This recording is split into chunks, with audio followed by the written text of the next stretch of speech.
इससे बहुत लाभ प्राप्त होगा। श्रवण मात्र से श्री जी की कृपा का आपको अनुभव होगा। नित्य आनंद में प्रभु हैं, उनको कुछ चाहिए नहीं, नित्य तृप्त है, नित्य एक रस है, करोड़ करोड़ ब्रह्मांडों को सुख प्रदान करने वाले हैं।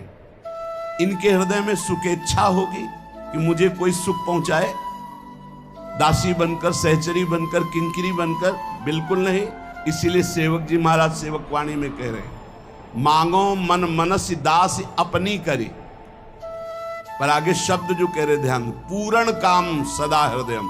आप पूर्ण काम हो, आपको मेरी जरूरत नहीं है, मुझे जरूरत है आपकी सेवा की। नित्य तृप्त, नित्य रस समुद्र। परमात्मा में कहीं सुखेच्छा होती है? नहीं। तो फिर ये सुख कैसे पहुंचाया जाता है? जब उनकी इच्छा ही नहीं तो उनको सुख कैसे पहुंचाया जाएगा? जब कोई प्रेमी प्रेम भाव से सुख पहुंचाने की इच्छा करता है तो उनको सुख की भूख हो जाती है। नित्य पूर्ण काम में, जैसे आप विकल होकर के, बहुत गर्मी है, ये शरबत प्रभु को बहुत अच्छा लगेगा, बहुत सुख पहुंचाएगा, और आप भाव में पिला रहे हैं तो प्यास लग गई प्रभु को।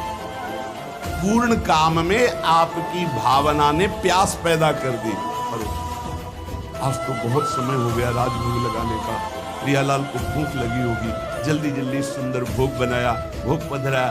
आपकी विकलता, आपका ये भाव उस पूर्ण काम में भूख पैदा कर दी। शयन का समय हो रहा है, नींद आ रही होगी प्रियालाल, आपका ये भाव उस महामहिम जहां किसी भी तरह की नींद आदि सुख की कहीं कोई गुंजाइश, उनको नींद आ रही है, वो आपको दिखाई देगी कुछ जमुआ रहे हैं, उनकी आंखें झप रही, उनको नींद आ रही है।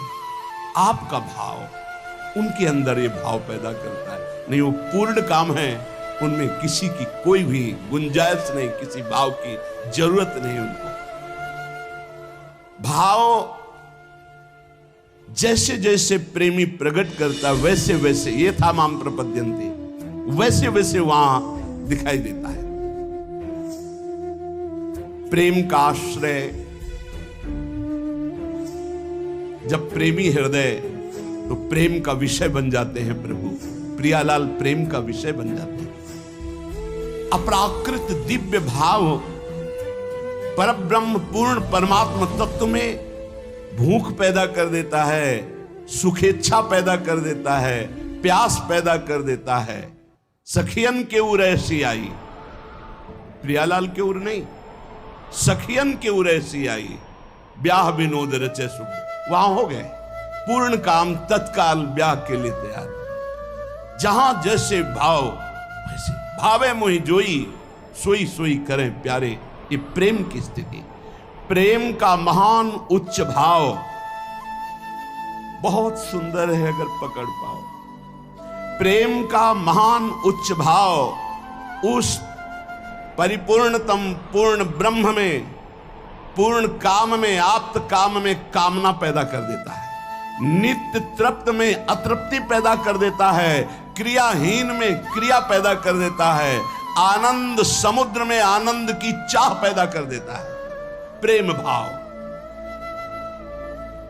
अवश्य ही ये सुखेच्छा, ये कामना, ये अतृप्ति, ये क्रिया, ये जड़ इंद्रियजन्य नहीं होती।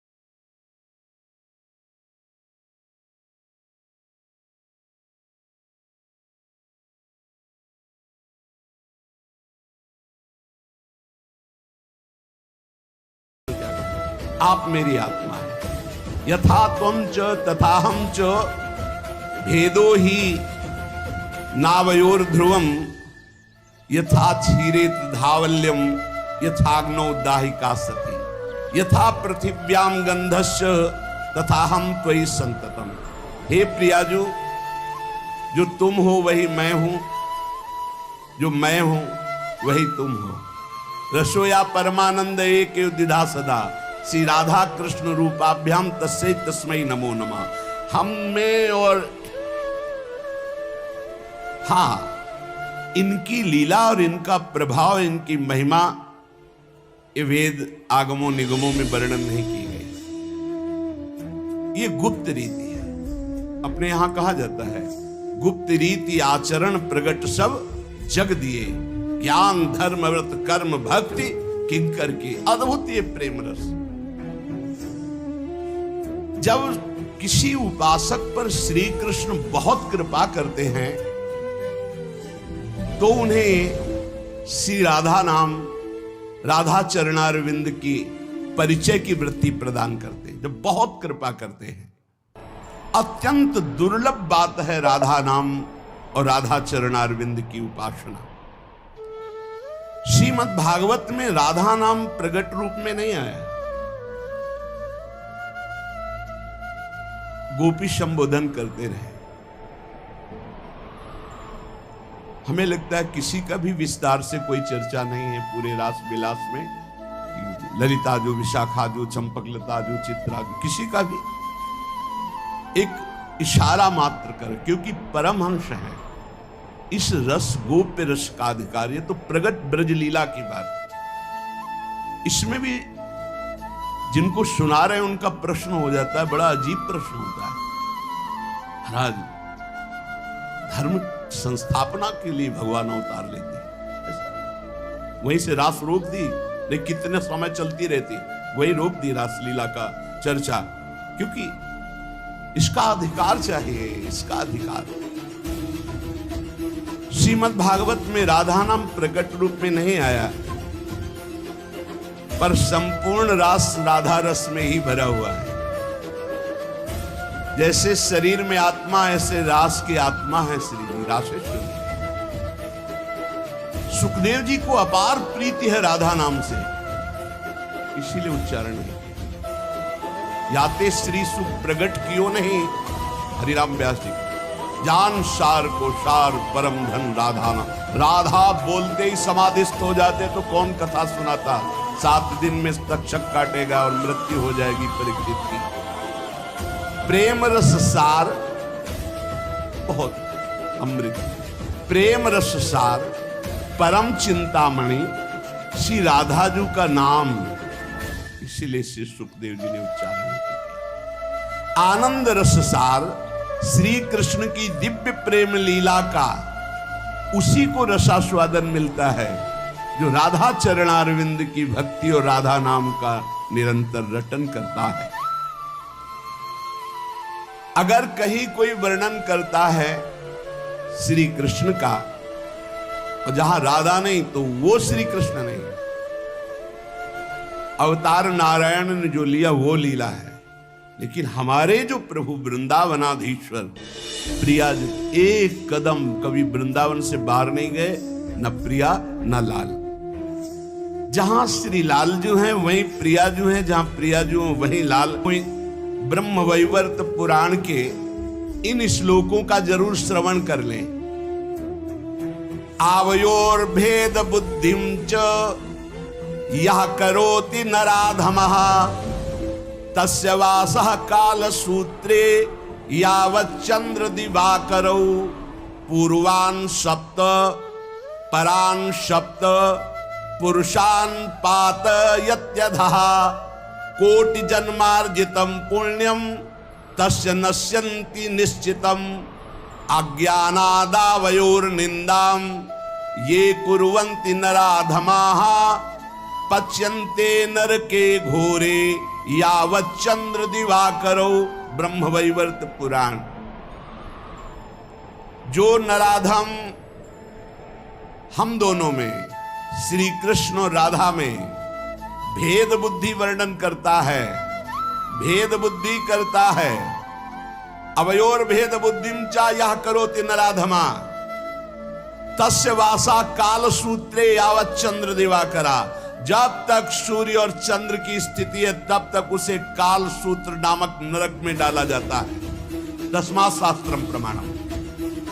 तस्य वासा काल सूत्रे यावत चंद्र दिवाकरो, जब तक सूर्य चंद्र रहेंगे तब तक उसे काल सूत्र नरक में डाला जाएगा, जो राधा कृष्ण में भेद बुद्धि करके वर्णन करता है। अवयोर भेद बुद्धिम च यह करोति नराधमा, वो नराधम नीच जब तक सूर्य चंद्र रहेंगे तब तक काल सूत्र नामक नरक में डाला जाता है। उसके बाद पूर्वान शब्द, परान शब्द, 7 पीढ़ी पीछे 7 पीढ़ी आगे इनको नरक प्राप्त होता है। कोटि जन्मार्जित पुण्य उसी समय नष्ट हो जाते हैं जब कोई राधा किशोरी के विषय में इधर उधर बोलता है। कोटि जन्मार्जित पुण्यम तस्य नश्यन्ति निश्चितम,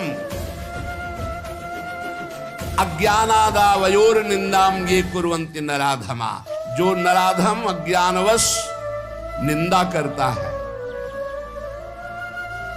करोड़ों करोड़ों जन्मों के पुण्य उसी क्षण नष्ट हो जाते हैं और वो चिरकाल तक पच्यन्ते नरके घोरे यावत चंद्र दिवाकरो, वो चिरकाल तक घोर नरक को भोगता है। इसलिए कभी कोई प्रिया प्रीतम राधा कृष्ण के विषय में इधर उधर की बात न करो। अगर शास्त्री की बात है तो ब्रह्मवैवर्त पुराण में लिखा हुआ है। पहले गोपी प्रेम को समझो, तब आप राधा प्रेम और निकुंज की बात। रास पंचाध्याय में आया, रेमे रमेशो ब्रज सुंदरी भीर यथार्भका स्वा प्रतिबिंब विभ्रमा। जैसे छोटा बालक अपने प्रतिबिंब के साथ खेलता, वैसे भगवान ब्रज सुंदरियों के साथ ये आत्म विलास है। कोई भी ब्रज सुंदरी पार्थिव शरीर वाली नहीं थी, सब चिदानंद वाली। ये अवतार लीला है। भगवान का श्रीअंग आत्मस्वरूप चिदानंद। ये रास लीला रसमय आनंद कंद भगवान की आत्मलीला है।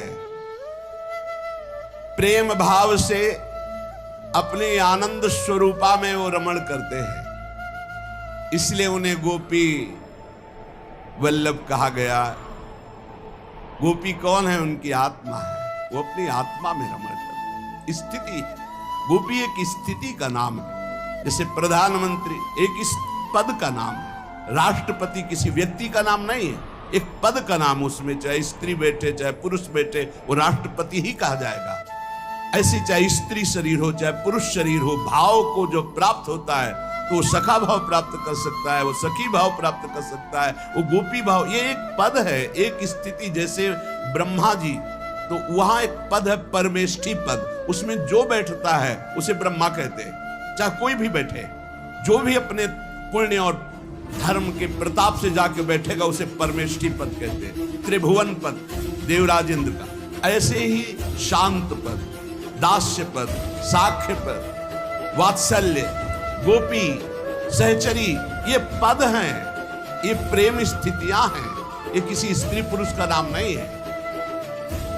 अतएव जो साधना उपासना भगवत कृपा से प्रेम भाव को प्राप्त होता है, तो आनंद स्वरूपा प्रभु उसको वैसे ही जिस भाव से भजन करता है वैसे ही उसको प्राप्त होते हैं। ये गोपियों के साथ रास, ये आत्मा रमण है।